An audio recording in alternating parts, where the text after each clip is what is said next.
We're coming up on the halfway mark. This is my top 100 games of all time, 60 through 51.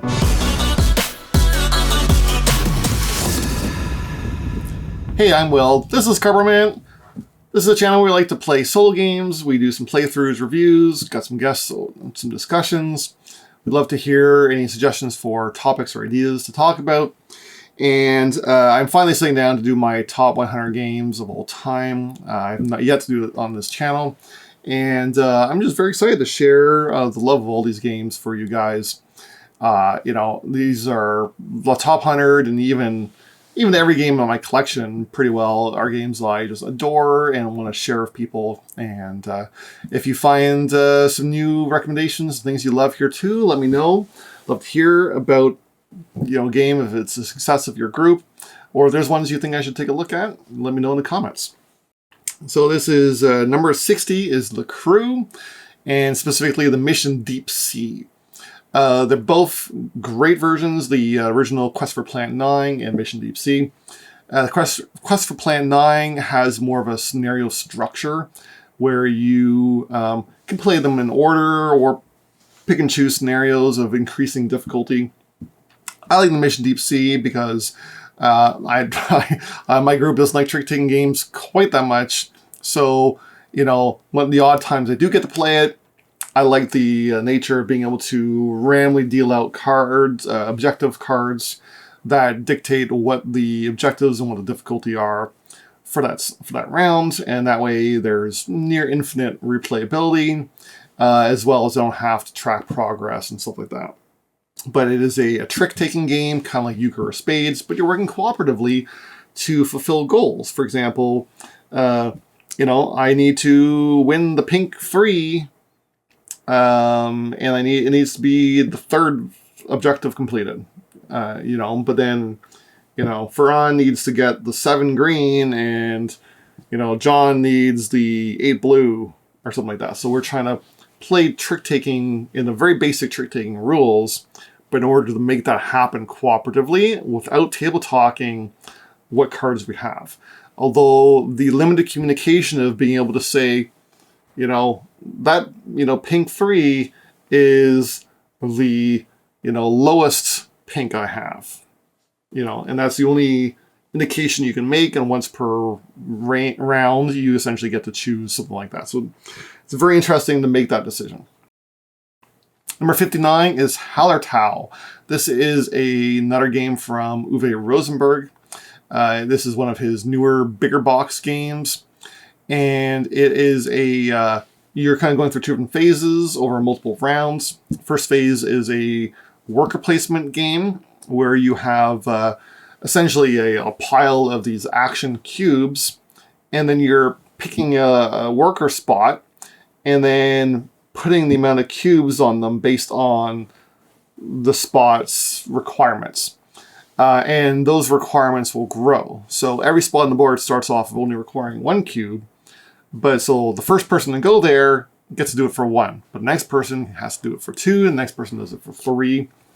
And then eventually, at the end of the round, or rather start of a new round, it will clear off like maybe the top layer of these so that things will get slightly cheaper. But things will kind of ebb and flow and fluctuate in its cost.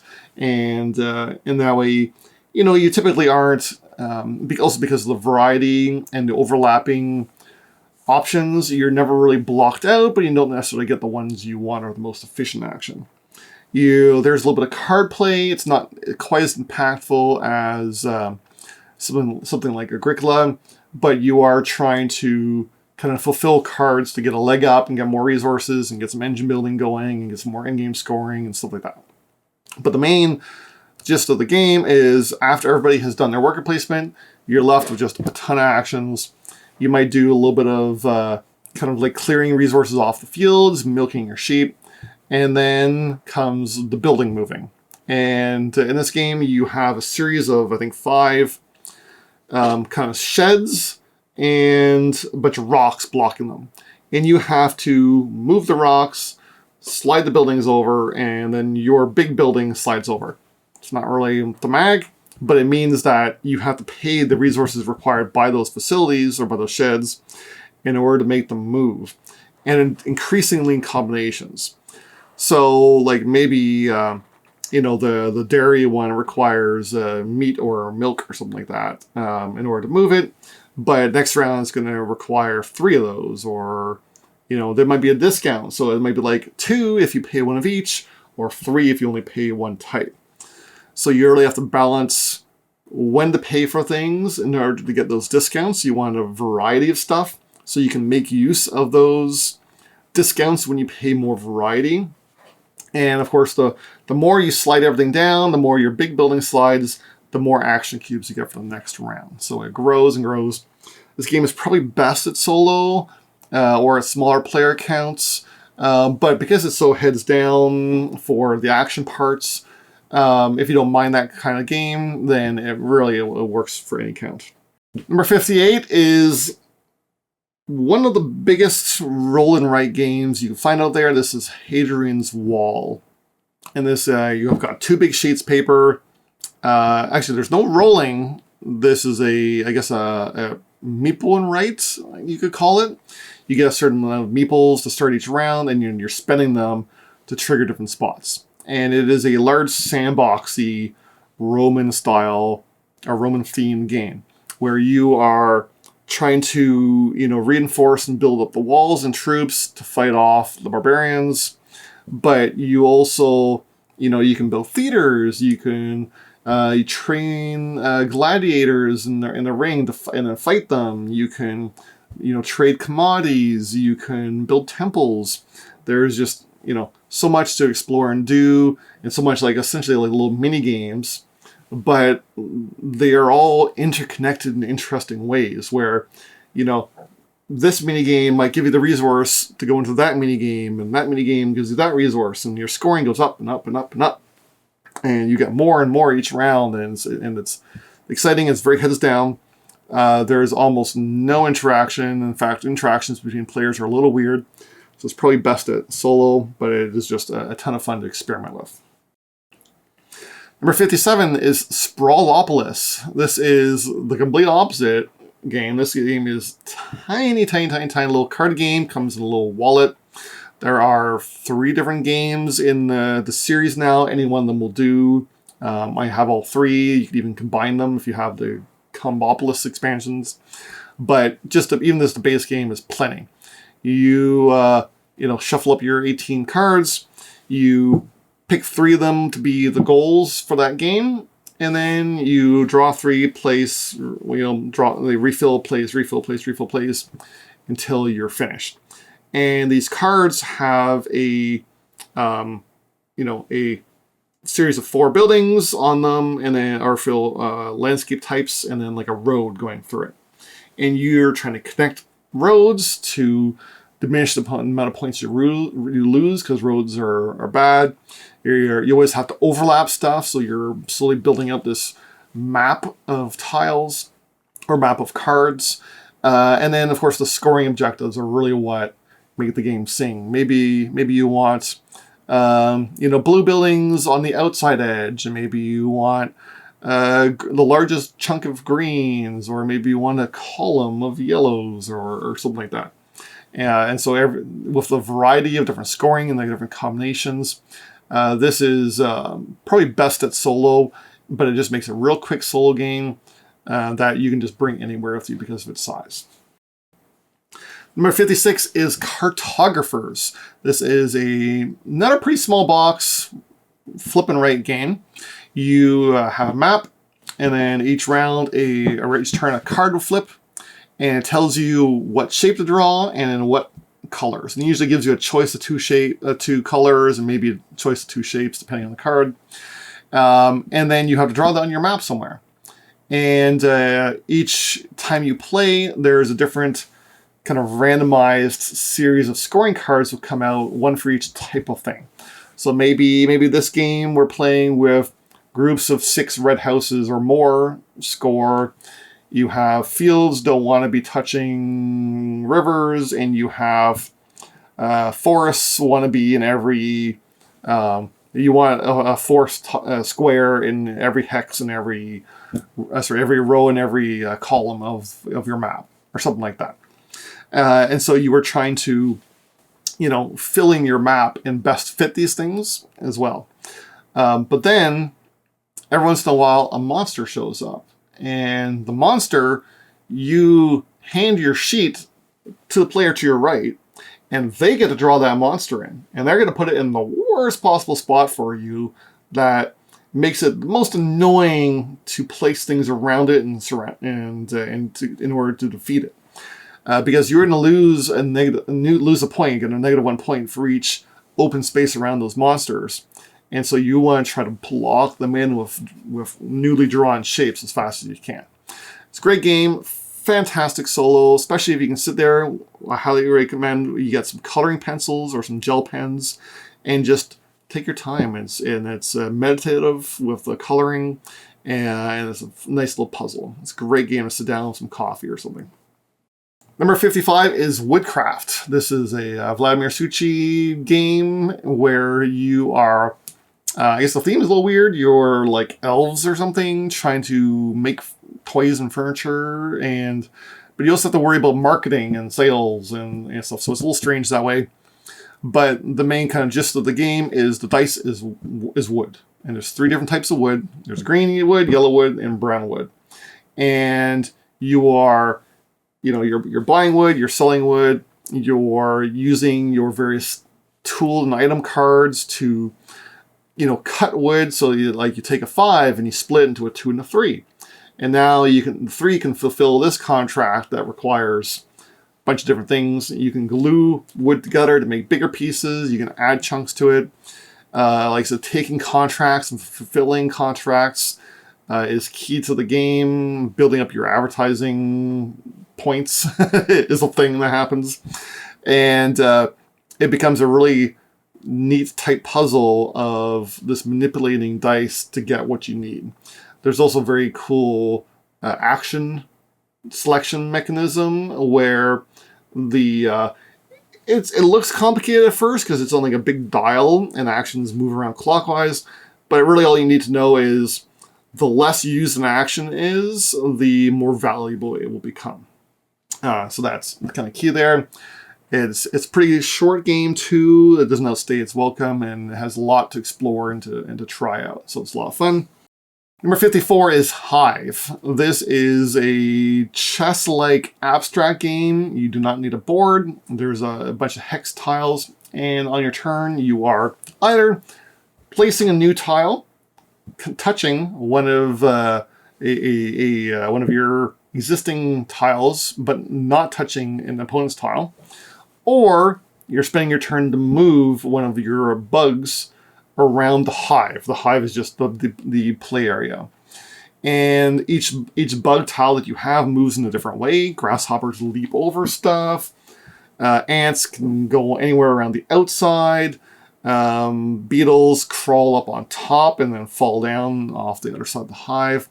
And this is all in order to protect your queen and to have your opponent's queens completely surrounded. Because as soon as she's completely surrounded, either by yours or her own pieces, she loses. So you're trying to beat your opponent.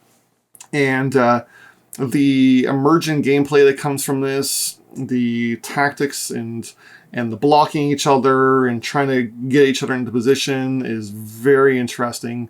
It's it has that abstract chess-like feel. It is completely unlike other chess games that are out there. It comes in like a lovely bakelite pieces that are nice to play with and hold. And like I said, the strategy is just very unique as well. So highly recommend you look into that. It also travels well and is probably waterproof. Number 53 is War of the Ring, the card game. And this, I don't know, may even go up now that the solo expansion is out or is coming out. If you want to relive the Lord of the Rings trilogy, this is the game for you. It is, there is a large box game with a similar title that is miniatures and is really a 2-player game, but this brings it down into a 2 to 4 players.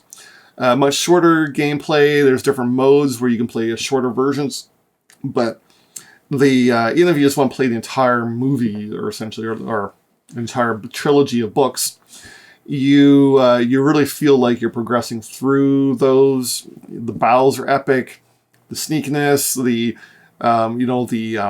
free people like the hobbits and the elves and whatnot are trying to kind of advance down the path to get the Ring of Mordor, but the enemy are trying to deploy troops and things to stop you, and so there's unique considerations every round. There's also some really tight decisions because in order to get a lot of stuff out, you have to remove stuff from the game. So there's a real trade-off there. Especially if you want to like increase tempo, you're losing stuff instead of or you just are stuck with the cards in your hand. And you get those epic moments where Gandalf rides in the battle with on his horse with his staff and fights the Balrog and stuff like that happens in the card game just like it did in the movie. I don't think you would get quite as much enjoyment if you weren't familiar with the movies, but it's still a really solid game. Relatively light, but there's enough sneakiness going back and forth that it would still probably do pretty well if you were not as familiar. Number 52 is Wingspan. This is the Stonemaier games and the Elizabeth Hargrave epic, I guess. I mean, it's not epic in scope, but it's sold probably better than nearly any other game for a long time. It has really, I have to really give it kudos for bridging borders and getting more people into the hobby and more people excited about the hobby. Partially because of just how pretty it is. Its theming is very well done. It's harder to learn, I would say, than a lot of traditional gateways that we call games or introductory games that you hear about being a good hook to help people be experience and learn and try out the hobby. But it's certainly not a bad entry point at all. Like if the theme interests you, I would say definitely go for it. Again, there's lots of theories over what type of game works best to introduce people into the hobby or not.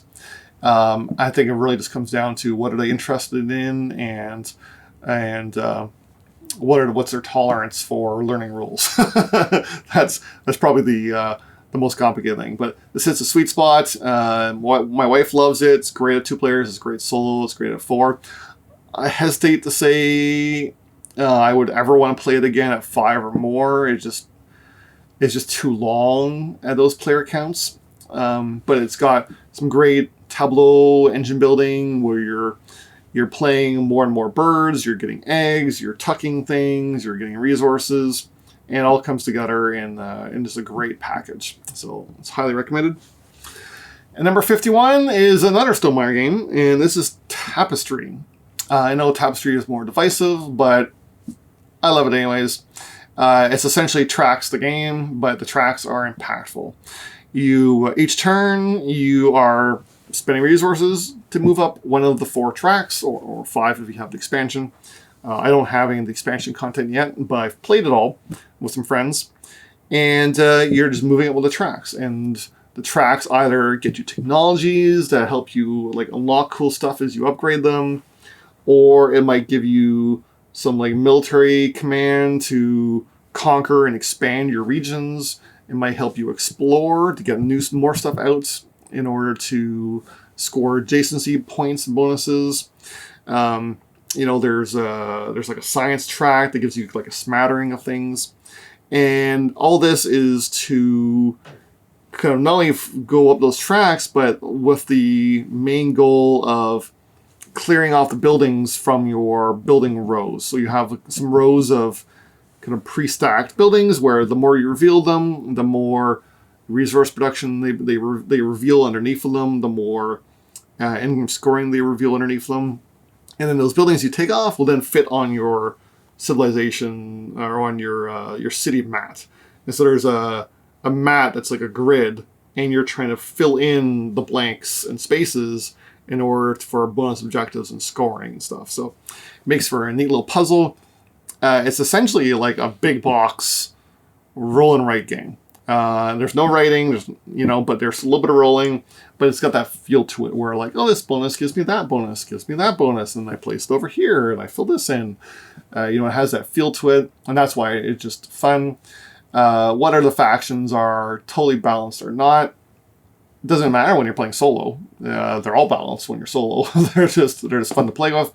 But even if they're not, they're just fun to mess around and play with and try the different things and see what happens. And I think the expansions just make that even better. So that is 60 through 51 of my top 100 games to play of all time. We are at the halfway point. Thank you again for watching. If you want to see me do a playthrough of any of these, please let me know in the comments, and we'll see you next time.